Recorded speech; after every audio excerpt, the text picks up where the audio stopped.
राधे राधे। मैं आचार्य प्रतिपन्न खुशी ज्योतिष कार्यालय से आप सभी का एक बार फिर से स्वागत करता हूं। आज हम बात कर रहे हैं भाग्य के बारे में, अर्थात जन्म कुंडली के नवम भाव के बारे में। तो सर्वप्रथम भाग्य क्या है यह जानना अति आवश्यक है। भाग्य आपकी किस्मत है। अगर आपकी किस्मत में होगा, आपके भाग्य में होगा तो अवश्य मिलेगा। अब कितना मिलेगा यह भाग्य पर बैठे ग्रहों पर निर्भर करता है।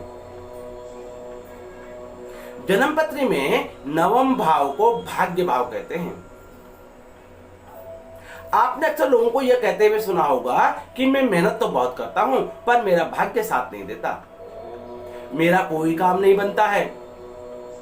इसका संबंध भी भाग्य भाव से ही है। जन्म पत्री में नवम भाव में कोई ग्रह अशुभता लेकर के बैठा हो या दृष्ट कर रहा हो। नवम भाव ऐसा भाव है जिसका स्वामी जन्म पत्री में किसी भी भाव में बैठ जाए तो उसका संबंध सीधे भाग्य भाव से जोड़ देता है और भाग्य प्रदायक बन जाता है। अब देखना यह है कि भाग्य भाव के स्वामी की स्थिति क्या है।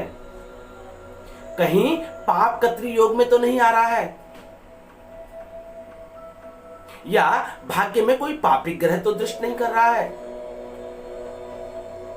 या स्वयं भाग्य भाव में नीच का होकर के तो नहीं बैठा है, कहीं पापी ग्रह से युति तो नहीं कर रहा है। अगर ऐसा है तो आपका भाग्य आपका साथ नहीं देगा। वहीं शुभ ग्रह से दृष्ट हो, शुभ ग्रह भाग्य भाव में बैठ जाए। भाग्य भाव में गुरु ग्रह को शुभ माना जाता है और वो वहीं उच्च का होकर के बैठ जाए तो आपको भाग्यशाली बनने से कोई नहीं रोक सकता। नवम भाव से उच्च शिक्षा व धार्मिक कार्य भी देखा जाता है। आपने देखा और सुना भी होगा कि बहुत से लोग उच्च शिक्षा लेने के बावजूद भी उसका लाभ लेने में असमर्थ होते हैं, या धर्म कर्म करना चाहते हैं, धार्मिक स्थानों पर जाने का मन तो बहुत करता है पर नहीं जा पाते हैं।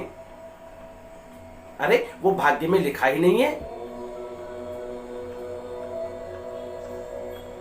तो यह था भाग्य के बारे में। जन्म पत्री में भाग्य भाव में शुभता और अशुभता जानने के लिए किसी अच्छे ज्योतिषी की राय लेना आवश्यक है। तो यह था भाग्य के बारे में। अधिक जानकारी के लिए खुशी ज्योतिष कार्यालय के YouTube चैनल को सब्सक्राइब करें, शेयर करें। राधे राधे।